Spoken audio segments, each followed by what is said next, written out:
અને બીજું આપને મારે કહેવું છે કે સ્ત્રી તરીકે એને એમ થતું હોય કે અમે મેકઅપ કરીને ઉજળા દેખાય એમ. હા કે ના? મેકઅપથી સુંદર લાગીએ? તમે હાવ ખોટા છો, મને બધી ખબર છે. એટલે 2-5 હજાર રૂપિયા તમે મેકઅપની દુકાને દઈ આવ્યો હોય ને, પછી તમને એમ થાય કે એનાથી બહુ સુંદર લાગે. 15-50 સેલ્ફી પાડીએ, એકને એક ફોટાની અંદર, એકને એક ફોટોગ્રાફરની પાસે 50 અલગ અલગ પોઝની અંદર ફોટો પાડીએ. પછી હાંજ પડે ને, તમારું ડ્રેસઅપ ચેન્જ થાય ને, એટલે ઓલું પાણી અને કોટનનું કપડું બે લઈને ઘહી કાઢ. જેના તમે 5-5 હજાર દીધા છે, જેનાથી તમે સુંદર મજાને લાગતા હતા, તો અત્યારે એને કાઢો હું કામે ને? એટલા માટે તમને કાઢો છો કે તમને ખબર પડી ગઈ છે કે આનાથી આપણે સુંદર દેખાઈ નહીં.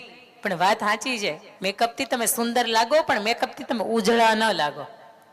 દુનિયાની 3 સ્ત્રી છે ને, એ જ ઉજળી લાગે. કે ઈશ્વરે ગમે એવું એને રૂપ આપ્યું હોય, 3 સ્ત્રી જ ઉજળી લાગતી હોય. બા જેટલા પણ બેઠા છે ને, બાન પૂછજો એને જિંદગીની અંદર કોઈ દી પોન્ડ્સનો પાવડર ચોપડો, છતાંય આપણને બાનું મોઢું કોઈ દી આપણને એમ નથી આપણને ગમતું નથી એમ. અહીંયા હું આવીને તો આપ સૌના જોયા છે. આજની યુવા પેઢી છે ને, એને મારે 2 હાથ જોડીને વિનંતી કરવી છે કે બાએ કોઈ દિવસ મેનિક્યોર નથી કરાવ્યું ને, બાએ કોઈ દિવસ પેડિક્યોર નથી કરાવ્યું. બાને અહીંયા જેટલા પણ વ્યક્તિ મને આમ રામ કરવા આવતા હતા ને, તેને હાથ મને આમ અડતા હતા ને, તો મને આમ દેખાતું હતું કે આ કેટલાય તે ખડબચડા હાથ થઈ ગયા છે. એનું કારણ એ કે એની મહત્તમ જિંદગી અને પરિવાર માટે ખપાવી દીધી છે. સ્ત્રી નોકરી કરતી હોય ને, તો એનો હાથ છે ને ખડબચડો ન હોય. તમે જોયું?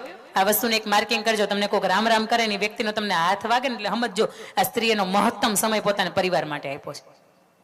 દુનિયાની 3 સ્ત્રી ઉજળી લાગે, એમાંની એક સ્ત્રી પરિવારને પ્રેમ આપી શકે અને પરિવારનો પ્રેમ પામી શકે. આ સ્ત્રી હોય ને, આ જગતના ચોકની અંદર ઉજળી લાગતી હોય. જગતની બીજી એવી સ્ત્રી કે જે ઉજળી લાગતી હોય, એનો પતિ હોય ને, એ વફાદાર હોય. બહુ મજાની, બહુ સમજવા જેવી વાત છે કે પતિના પાસવર્ડ તમને ખબર ન હોય એટલે સમજી જવાનું આપણી કિંમત કેટલી. જેનો પતિ છે ને એ વફાદાર હોય, નીતિવાન હોય ને, આવા વ્યક્તિ છે ને, એ સ્ત્રી છે ને ઉજળી લાગતી હોય. તમે સીતા માતાને કેસરી કલરના વલકલમાં જોયા, છતાંય રીતે સીતા માતા તમને ઉજળા લાગતા હતા. એનું કારણ શું હતું ખબર છે? શું એનું કારણ હતું? એનું કારણ એક બહુ મજાનું હતું. જ્યારે પ્રભુ શ્રી રામના સીતાજીના લગ્ન થયા ને, ત્યારે પ્રભુ શ્રી રામે 2 વસ્તુ સીતાજીને લગ્નમાં ભેટ કરી હતી.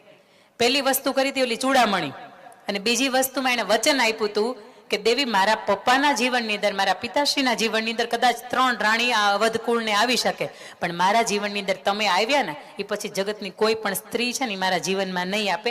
આ વચન હું તમને આપું છું. અને પતિ તરફથી જ્યારે તમને આવી સિક્યુરિટી હોય ને, ત્યારે તમે ઉજળા લાગતા હોય. આ બીજી સ્ત્રી. અને ત્રીજી સ્ત્રી કે જેનું ચરિત્ર ચોખ્ખું હોય, એના જીવનમાં કોઈ પણ વ્યક્તિ પ્રકારના કોઈ પણ રીતના એને દાગ ક્યારેય ન લાગ્યા હોય. આવું